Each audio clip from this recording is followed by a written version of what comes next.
ডেনমার্কে তারা যে পরিবার নিয়ে যাবে, সে পরিবার নিয়ে গেলে পরিবার সহ তারা কী ধরনের সুযোগ সুবিধা পেতে পারে। দেখেন, ড্যানিশ গভর্নমেন্ট পরিবারের ক্ষেত্রে খুবই লিবারেল আমি বলবো, কারণ তারা দেখেন যে আপনাদেরকে পুরো পরিবার নিয়ে যাওয়ারই সুযোগ দিচ্ছে, আপনার চিলড্রেনকে নিয়ে যাওয়ার সুযোগ দিচ্ছে, আপনার ওয়াইফকে বা আপনার হাজব্যান্ডকে নিয়ে যাওয়ার সুযোগ দিচ্ছে। আপনি ডক্টর হন, ডেন্টিস্ট হন বা নার্স হন, যেই হন না কেন, আপনাকে কিন্তু তারা ফুল ফ্যামিলি সহ তারা নিয়ে যাওয়ার জন্য সুযোগ দিচ্ছে। সো আপনার পরিবার নিয়ে আপনি ওখানে সুন্দর মতো সেটেল হওয়ার একটা সুবর্ণ সুযোগ আমি বলবো ডেনমার্কে। এখন ড্যানিশ গভর্নমেন্ট দেখেন পরিবার নিয়ে যাওয়ার ফলশ্রুতিতে কী কী ধরনের সুযোগ দিচ্ছে। As a doctor, as a dentist এবং অ্যাজ এ নার্স আপনাকে কিন্তু তারা ফ্রি অফ কস্টে ভাষা শেখাচ্ছেই, এবং একই সুযোগটা তারা আপনার পরিবারের সদস্যদেরকে দিচ্ছে। আপনার সন্তানও ফ্রি অফ কস্টে ড্যানিশ গভর্নমেন্টের ওখানে ভাষা শিখতে পারতেছে, আপনার হাজব্যান্ড বা আপনার ওয়াইফও কিন্তু ভাষা শিখতে পারতেছে। সো তারা কিন্তু ডিসক্রিমিনেশন করছে না, তারা কিন্তু আপনার পরিবারের সদস্যদেরও ভাষা শেখার জন্য সুযোগ দিচ্ছে বিনা খরচায়। বাচ্চাদের জন্য তারা আসলে আপনার কী কী সুযোগ সুবিধা তাদের রয়েছে সেটা বলছি। প্রথম হচ্ছে যে বাচ্চারা আপনার সম্পূর্ণ 18 বছর পর্যন্ত বিনা খরচায় তারা এডুকেশন পাবে, শিক্ষাটা পুরো ফ্রি পাচ্ছেন আপনি। ডেনমার্কে 3টা ল্যাঙ্গুয়েজে পড়াশোনা করা যায়।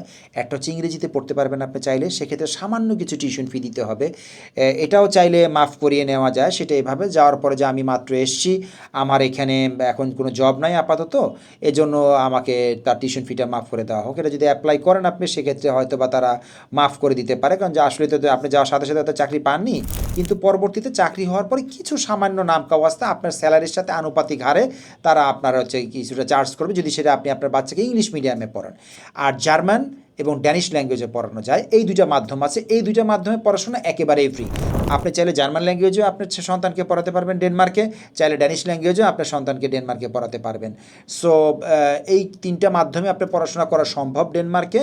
এবং ডেনমার্কের এই সিস্টেমটা হচ্ছে এরকম যে আমাদের এরকম নয়, আমাদের যেরকম মনে চাইলে আমি থাকি উত্তরা, মতিঝিল আইডিয়ালে আমার ছেলেকে পড়াবো বা মেয়েকে পড়াবো, এরকম করা সম্ভব না। আপনি যাওয়ার পরে যখন প্রেয়ার দিবেন যে আমার সন্তান নিয়ে এসছি, তখন করবে কি, তারা আপনার আশেপাশের যে এরিয়া আছে সে এরিয়া থেকে 5টা স্কুল আপনাকে সিলেক্ট করে দিবে। তারা সেই 5টা স্কুল আপনাকে পরিদর্শনের জন্য তারা একটা সময় দিয়ে দিবে, যে এই সময় আপনি সেই স্কুলগুলি পরিদর্শন করতে পারবেন।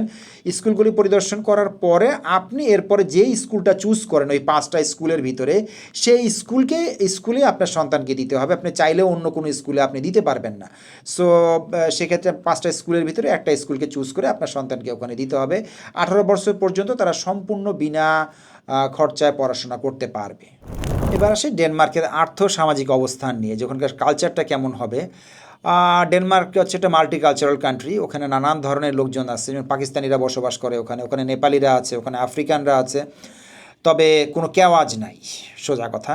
ওখানে সবাই পিসফুলি বসবাস করে। যদি কেওয়াজ থাকতো তাহলে তার বিশ্বের সুখী দেশ ডেনমার্ক হতো না। আপনারা জানেন যে বেশ কয়েক বছর ধরে এই পৃথিবীর সুখী দেশের অন্যতম একটা হচ্ছে ডেনমার্ক।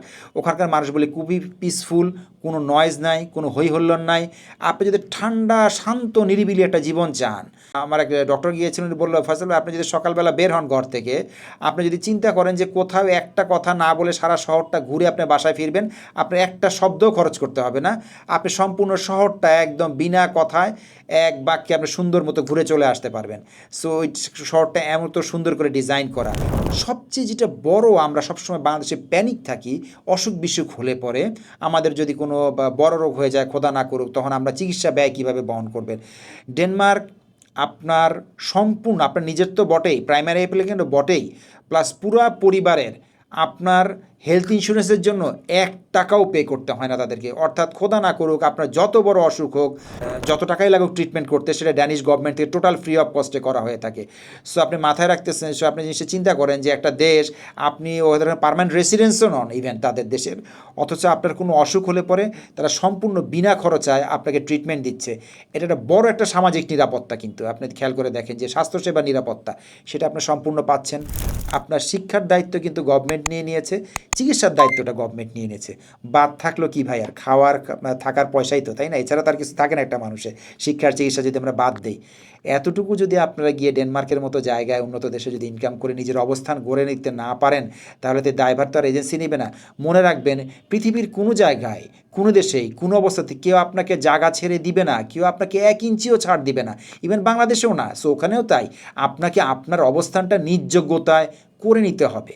সো এই যোগ্যতাটা আপনাকে ওখানে গিয়ে আপনার অবস্থানটা তৈরি করাই আপনাদের দায়িত্ব। আমরা এজেন্সি হিসেবে শুধুমাত্র আপনাদেরকে পথ দেখাবো, কিন্তু অবস্থান গড়ে না দেওয়ার দায়িত্ব আপনাদের।